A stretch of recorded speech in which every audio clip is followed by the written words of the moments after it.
All right, Shalom. This is Gamali Allah out of Great Millstone, Atlanta. I want to give all praise to YAHAWAH, BAHSHAM, BAHSHAM, Kakwadash. Double honors to the elders and apostles of Great Millstone. Shalom to Allah, giving that pushing out the truth and sincerity. All right, now this is a quick lesson, and this is going to be entitled Lanier. All right, and it says a film by Heartland Studios. It says based on a true story. And I'm going to go ahead and read the caption. It says, just a very short 42 miles north of Atlanta, beneath the very popular man-made Lake Lanier, lies the city of Oscarville, Georgia. Oscarville was a thriving city that was predominantly black-owned. It says, after the rape and beating of May Crow, an 18-year-old white woman, on September 8th, 1912, an angry mob was formed and began tormenting the black residents of Forsyth County, Georgia. 1,100 black residents fled from Oscarville in fear of their lives. It says the Buford Dam was created and flooded in order to cover the city of Oscarville, Georgia, and to create Lake Lanier. All right. Now, I'll stop right there. There's more before I finish. All right, as you see, this is a town that was flooded, all right, as a result of the so-called whites coming in and basically accusing the men of this town in Oscarville of raping and beating a girl named May Crow. All right. Now, this is just a prime example of how they use deception and basically robbery, to steal our land. Talking about you Israelites' land, all right? Because it says predominantly black owned. Now, you blacks are the tribe of Judah, of the 12 tribes of Israel. Okay. Now, when it says that they took your land, all right, this is nothing new that the so-called white man has done to you.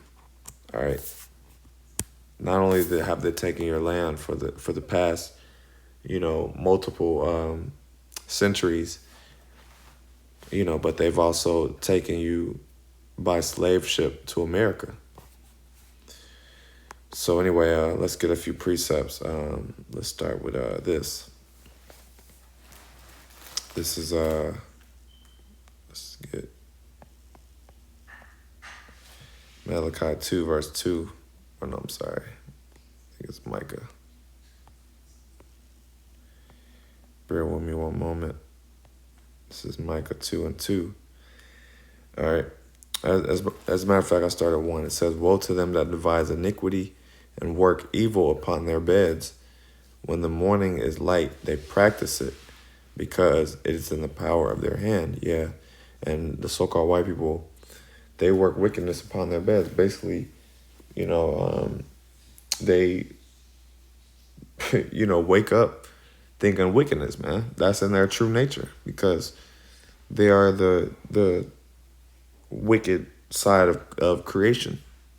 All right. They were created to be the wicked. All right. Talking about the so-called white man, which is Esau, according to the Bible, Esau or Edom in the scriptures. All right. It says, woe to them, which is destruction, that devise iniquity. And they've done nothing but devised iniquity, such as, taking this land, that was owned by the Israelites. Okay. Among many other things that they've done, to, practices such as redlining. You had practice such as redlining, I believe, in the 50s or 60s, where, they would basically only allow so-called blacks or Israelites okay, to buy houses in particular areas. And they would actually recommend to the whites in the area certain areas, but the Israelites couldn't. They couldn't buy in certain areas, and that was called redlining. Now, the same thing is being done. All right, this is just an example of modern day. This is just another example of modern day slavery or modern day thievery, because this just happened in maybe 1912. Now we know that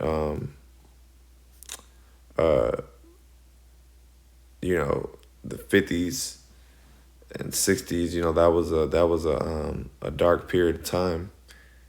You know, even at that time, racism was prevalent. You had the civil rights movement around that period. Now,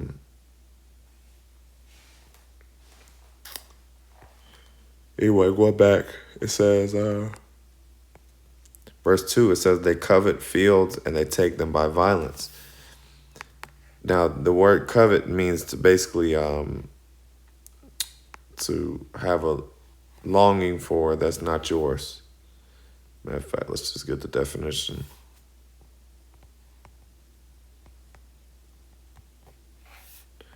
Covet basically means to yearn, to possess, to have. Right? So it says they covet fields and take them by violence. And that's the nature of the wicked. All right? They covet fields, basically land that's not theirs. All right? Which they desire to have. And it says, and they take them by violence. You know, and that's what they did. Let's read it again. It says, after the rape and beating of May Crow, an 18-year-old white woman, on September 8, 1912, an angry mob was formed and began tormenting the black residents of Forsyth County. Now, Forsyth County, you know, that's a very that's actually a very racist town. As a matter of fact, it's considered a sundown town. All right, where basically, you know, you know, blacks basically have to, you know, be home by sundown. All right, or else, you know, if they're caught out after a certain point of time, all right, then they will be, you know, caught and more than likely killed or tortured or, you know, whatever. It says, anyway, it says, in 2007, a major drought revealed the motor speedway that was a famous structure in the city of Oscarville. The speedway also lies beneath Lake Lanier, along with several homes, schools, churches, buildings, and a cemetery. All right, now that's one reason that people say, if you're from Georgia, that's one reason that people say that Lake Lanier is haunted.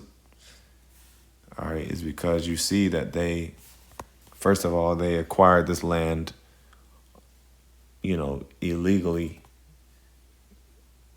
you know, or by force. So the whole karma on that land is bad. Not only that, but there's a cemetery down there. So, you know, if there's a cemetery down there, then obviously that's why they say that it's haunted, because, you know, you will have evil spirits, you know, surrounding that city as a result of the wickedness that took place there.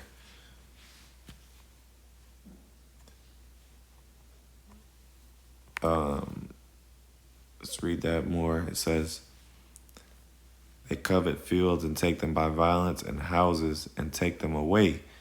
So they oppress a man in his house, and even a man in his heritage. Okay, now that also reminds me of Roots. It says they basically take them by violence, take them away, and oppress a man in his house. Yeah, so, you know, they'll literally just come up and invade your whole space. Such as movies like Roots. Basically, an enemy comes in and just, you know, will be savages. You know, and there's plenty of movies when you deal with war, there's plenty of instances where, you'll have an ambush style attack, which is basically, you're caught by surprise. You're caught by a heavy force that, which you can't stop. Now,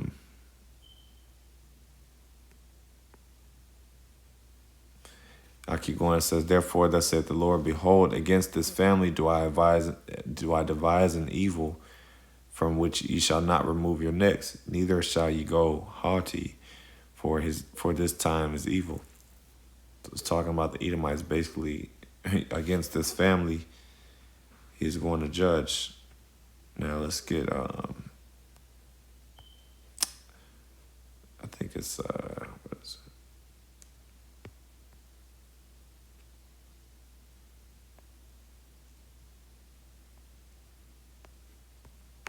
Numbers 35. This is Numbers 35 and 33. It says, "So ye shall not pollute the land wherein ye are. For blood it defileth the land, and the land cannot be cleansed of the blood that is shed therein, but by the blood of him that shed it." Yeah, so basically what it's saying is, you can't have clean land, okay, or basically a area without, there's a term called bad blood, and you'll have areas that were founded on bad blood. And so basically what this is saying is, the land can't be truly cleansed unless, the person who shed the blood on that land, they get their blood shed, because the Bible is a very fair book. All right, the Lord, the Most High, deals with justice, which means that whatever you do on earth will be done to you as a punishment. All right, just because it may not happen immediately does not mean that you will escape whatever punishment you have done. Now it says, "Ye shall not pollute the land wherein ye are, for blood defileth the land, and the land cannot be cleansed of the blood that is shed therein, but by the blood of him that shed it." And as you see, there was blood shed on this land of Oscarville, Georgia. All right. Which is,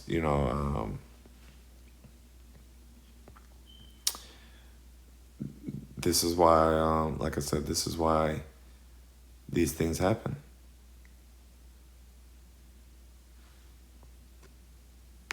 They took this land, and they're gonna basically have to pay for that. That's why, and you know what? That's why, as you see, there's a movie being made about it, which basically exposes America. It exposes, it's yet another exposing of the so-called white man and his wickedness. That's the reason why I'm really doing this lesson, is really to prove that so-called white man is being exposed and the things that he's doing. Now it says, Jeremiah 49:9, "If grape gatherers come to thee, would they not leave some gleaning grapes? If these by night would," it says, "they will destroy till they have enough." It says, "But I have made Esau bare, I have uncovered his secret places, and he shall not be able to hide himself. His seed is spoiled, and his brethren and his neighbors, and he is not." So it says, "I have made Esau bare," because the Lord has basically made this man bare as far as, being exposed for certain things. Now it's movies being brought out. There's a lot of history that people are digging up, and the history of this so-called white man, his track record is starting to pop back up and hunt him. Just like a felon. Matter of fact, let's get this, because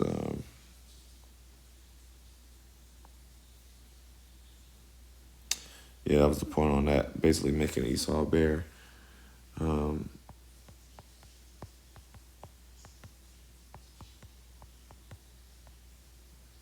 Ecclesiastes 8:11, it says, because sentence against an evil work is not executed speedily, therefore the heart of the sons of men is fully set in them to do evil.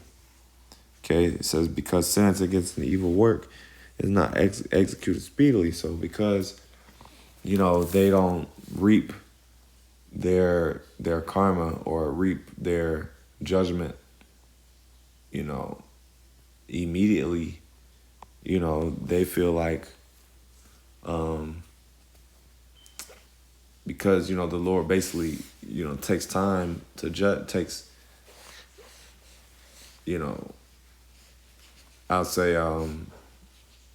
time according to prophecy, to give him his judgment. Then that's why he feels like, basically he can do what he wants, because really, when you deal with a high-level thief or a crook, all right, you basically let them work up their tab. Or, when the feds are tracking a criminal, a high-level criminal, they don't just bust them after the first time, they see something. No, they sit back and let the evidence build. And that's what the Lord is doing with the so-called white people. He's just letting them keep building their evidence and building their criminal record to where, and that's also in Job 20. You read Job 20, it goes into that basically about him making his belly full.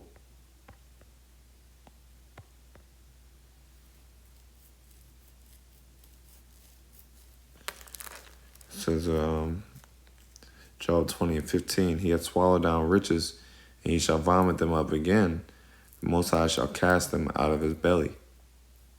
All right? So he swallowed down riches. Now, that's another way that he has swallowed down riches. Okay? Basically because, Lake Lanier is one of the top lakes in Georgia. Really, it's like one of the only lakes in Georgia. There's really no lakes within Georgia. Except for maybe a few. All right, it's very limited. And this man made a man-made lake. All right. But it says,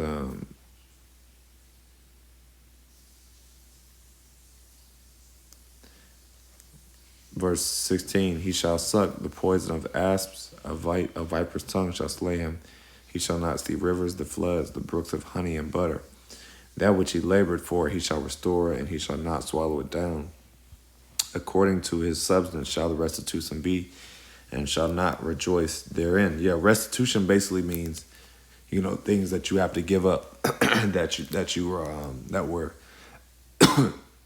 illegally acquired or acquired through wickedness. And basically, he says that which you labor for, he shall restore. So all these things which he has acquired by wickedness, all right, he's going to, it says, verse 19, because he hath oppressed and forsaken the poor, because he hath violently taken away an house which he built not. And this is the perfect example of him taking a house which he built, taking away a house which he built not. He ran the so-called Israelites out of that town, and he basically flooded it. He basically did what he wanted with it. Rather than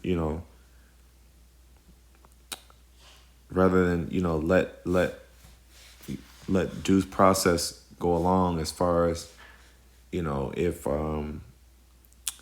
rather than let due process go along, as far as that whole thing with this situation with May Crow. You know, he assumed that it was the neighboring blacks, the neighboring black town that did it. They were assuming, and so, you know, basically they ran him out. So that's another example of verse 19, where it says, he had violently taken away an house which he builded not. Verse 20, it says, surely he shall not feel quietness in his belly.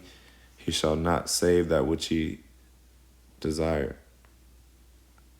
I skip down to 23. It says, when he is about to fill his belly, the Most High shall cast the fury of his wrath upon him and shall rain it upon him while he is eating. So, and that goes back to what I was saying about the so-called white man working up his tab and his karma. It says when he's about to fill his belly, because he's been doing all these things, you know, stealing land, stealing, basically robbing and killing and stealing, and raping people since he's been in power. All right, now it says,